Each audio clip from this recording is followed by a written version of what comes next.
Good morning students. 8th class science के अंदर आज हमारा वीडियो नंबर 7 हम डिस्कस करेंगे। इससे पहले कंजर्विंग वाटर तक हम जो है पढ़ चुके हैं, तो आज हम मैन्योर्स एंड फर्टिलाइज़र्स को पढ़ेंगे कि उनका यूज़ जो है किस तरीके से किया जाता है।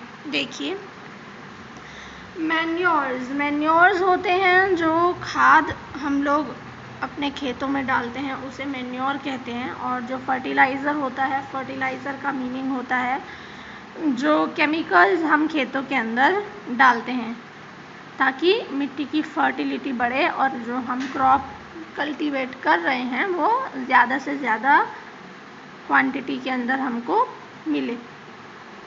ठीक है, तो let's start it. Soil fertility यानी कि भूमि यानी मिट्टी की उपजाऊपन या उर्वरता। ठीक है, soil has taken millions of years to form, it supports all kind of plants. देखिए, मिट्टी बनने में मिलियंस ऑफ ईयर्स लगे हैं, बहुत ही लाखों साल लगे हैं मिट्टी बनने में। और जो ये मिट्टी होती है ये हर तरीके के प्लांट्स को सपोर्ट करती है। ऐसा नहीं है कि आधे प्लांट्स उगेंगे मिट्टी में, आधे नहीं उगेंगे, सारे प्लांट्स को सपोर्ट करती है मिट्टी। The top soil contains most of the plant nutrients. और जो मिट्टी की सबसे ऊपरी सतह होती है ना, सबसे टॉप सॉइल जो होती है वो सबसे ज़्यादा उपजाऊ होती है, उसमें सबसे ज़्यादा न्यूट्रिएंट्स होते हैं प्लांट्स के लिए। ठीक है, plants depend on these nutrients for their growth and survival। और plants जो है वो डिपेंड करते हैं इन्हीं न्यूट्रिएंट्स पे ताकि वो ग्रोथ कर सकें और सर्वाइवल कर सकें, यानी अपनी जीने के लिए संघर्ष कर सके। ठीक है, इन नेचर, अब देखिए प्रकृति में हम बात करते हैं, the fertility of soil is continuously being renewed. हमेशा एक जैसी नहीं रहती है सॉइल की फर्टिलिटी ना, बदलती रहती है और बार बार दोबारा फर्टाइल होती रहती है। Soil organisms such as bacterias and fungi continuously degrade the remain of plants and animals and turn them into simpler substances. देखिए, जो प्लांट्स होते हैं या जो एनिमल्स होते हैं उनके जो रिमेन्स बच जाते हैं, मतलब कि जो उनके ख़राब पार्टिकल्स होते हैं या डेड डिकेइंग ऑर्गेनिजम्स जो हो जाती हैं, जैसे कोई एनिमल मर जाता है उसके बाद, या प्लांट्स की लीव्स जो नीचे गिर जाती हैं, ठीक है, तो उन्हें डिग्रेड किया जाता है। किसके द्वारा? बैक्टीरिया और फंगी के द्वारा। डिग्रेड मतलब और ख़राब करा जाता है ना, और सड़ाया जाता है उनको। एनिमल जैसे मर जाता है तो उसकी बॉडी पर बैक्टीरियाज एंड फंगी लग जाएंगे और उसे डिग्रेड करते रहेंगे, ख़राब करते रहेंगे, एंड ख़राब कर करके उसे मिट्टी में मिक्स करते रहेंगे। और मिट्टी में मिक्स करने से the substances mix with the soil and make it fertile. और इन्हें मिट्टी में मिक्स करने से मिट्टी जो होगी कैसी होगी? फर्टाइल होगी, ताकि वो प्लांट्स को फिर से न्यूट्रिएंट्स दे सके। ओके, तो देखिए यहाँ पे आप, when a piece of land is used to grow crops and the plants nutrients get used up more rapidly। देखिए, जब किसी ज़मीन पर फसलें उगाई जाती हैं तो प्लांट्स जो हैं, ठीक है, वो अपना न्यूट्रिएंट्स जो है यूज़ करते हैं रैपिडली यानी बहुत जल्दी देन आर बीइंग रिन्यूड। मतलब कि न्यूट्रिएंट्स जितनी जल्दी बनते हैं उससे बहुत ज़्यादा जल्दी प्लांट्स ले लेते हैं, जिसकी वजह से आफ्टर ईच क्रॉप, हर क्रॉप के बाद में, the field has lesser amount of nutrients left in it, कि खेत के अंदर बहुत ही कम मात्रा में न्यूट्रिएंट्स रह जाते हैं क्योंकि क्रॉप ले लेती है। Farmers have to take certain steps to maintain soil fertility. तो इसलिए जो किसान होते हैं उन्हें सॉइल की फर्टिलिटी बनाए रखने के लिए कुछ कदम उठाने पड़ते हैं।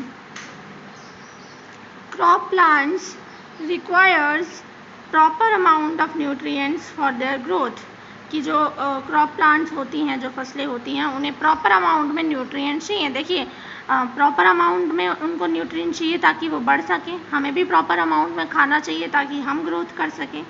When a land is used for many years, जब एक ज़मीन को बहुत ज़्यादा सालों तक उपयोग में लिया जाता है, it becomes deficient in some nutrients, तो उसमें कुछ न्यूट्रिएंट्स की बहुत ज़्यादा क्या हो जाती है, कमी हो जाती है। देयरफॉर इसलिए it is necessary to add these nutrients to the soil by using manure or fertilizers। और इसीलिए न्यूट्रिएंट्स को बढ़ाने की आवश्यकता हो जाती है और उसके लिए हमें ऐड करना पड़ता है सॉइल के अंदर या तो मैन्योर या तो फर्टिलाइजर्स। अब आप सबसे पहले देखिए मैन्योर एंड फर्टिलाइजर्स होते क्या हैं, ठीक है। देखते हैं मैन्योर, देखें हम सबसे पहले। Manures are organic substances obtained from dead plants and animal waste। Manures जो होते हैं बहुत ही ऑर्गेनिक सब्सटेंसेस यानी कि रासायनिक पदार्थ होते हैं जो कि मरे हुए मृत पौधे या जो है एनिमल वेस्ट यानी कि जो एनिमल का अपशिष्ट पदार्थ होता है, जानवरों के अपशिष्ट पदार्थ होते हैं, उनसे मिलकर बनाया जाता है। Green manure consist of green plants which are dug up and put back into the soil। Animal manure consists of animal waste।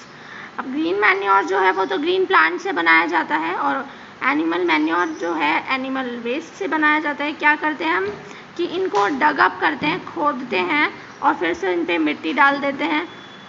मतलब कि आप देखिए यहाँ पे मैन्योर डाला, उसके ऊपर मिट्टी डाली, फिर मैन्योर, फिर मिट्टी, फिर मैन्योर, फिर मिट्टी। इस तरीके से इनको कंपोस्ट करके जो है प्रॉपर मैन्योर बनाया जाता है। देखिए कंपोस्ट मतलब क्या है यहाँ पे, it is a manure obtain by the decomposition of dead plants and animal waste. ये भी मैन्योर ही होता है जिसे सड़ाया जाता है। डीकम्पोज करना, सड़ाना।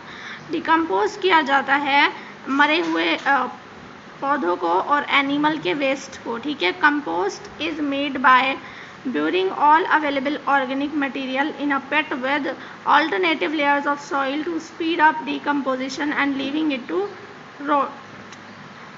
देखिए कंपोस्ट इज मेड बाय ब्यूरिंग मतलब गाड़ देना। जो भी आपको अवेलेबल है, जो भी उपलब्ध ऑर्गेनिक मटेरियल है आपके पास, उन्हें एक पिट में, एक गड्ढे में गाड़ दीजिए अल्टरनेट लेयर्स के साथ में। सॉइल फिर ऑर्गेनिक मटेरियल, फिर सॉइल, फिर ऑर्गेनिक मटेरियल, इस तरह और अल्टरनेट लेयर्स बनाइए ताकि डिकम्पोजिशन जो है बहुत जल्दी से हो सके। And leaving it to rot, और इसे छोड़ दीजिए सड़ने के लिए, ठीक है। Compost is rich in important nutrient like nitrogen, phosphorus and potassium. Compost करने के बाद जो मैन्योर आपका बनता है वो बहुत ही ज़्यादा मात्रा में उसमें नाइट्रोजन होता है, फास्फोरस होता है और पोटेशियम होता है, जो कि बहुत ही फ़ायदा करता है। अब इसके बाद हम पढ़ेंगे फर्टिलाइज़र्स की। फर्टिलाइज़र्स क्या होते हैं, देखिए these are organic inorganic chemicals. ये रासायनिक नहीं होते, ये अरासायनिक जो है केमिकल्स होते हैं, प्रिपेयर्ड इन फैक्ट्रीज। और इन्हें कहाँ बनाया जाता है, फैक्ट्रीज में बनाया जाता है। Fertilisers are rich in 1 or 2 nutrients are used as when needed. और इन्हें जिस फसल के लिए जो न्यूट्रिएंट ज़रूरत है, फर्टिलाइज़र्स के अंदर 1 या 2 न्यूट्रिएंट्स बहुत ही ज़्यादा मात्रा में होते हैं। फैक्ट्रीज़ में केमिकल्स की सहायता से इन्हें बनाया जाता है। तो आज हमने मैन्योर्स एंड फर्टिलाइज़र्स के बारे में पढ़ा कि किस तरह से होते हैं, क्या जो है काम आते हैं। हम नेक्स्ट टॉपिक के अंदर मैन्योर और फर्टिलाइज़र्स के बीच का डिफरेंस पढ़ेंगे कि इनमें कितना डिफरेंस होता है, क्यों इन्हें अलग अलग बोला जाता है, ठीक है। ये हम वीडियो नंबर 8 में पढ़ेंगे। तब तक के लिए आप इसी के नोट्स बनाइए और इसे लर्न करते रहिए। Thank you.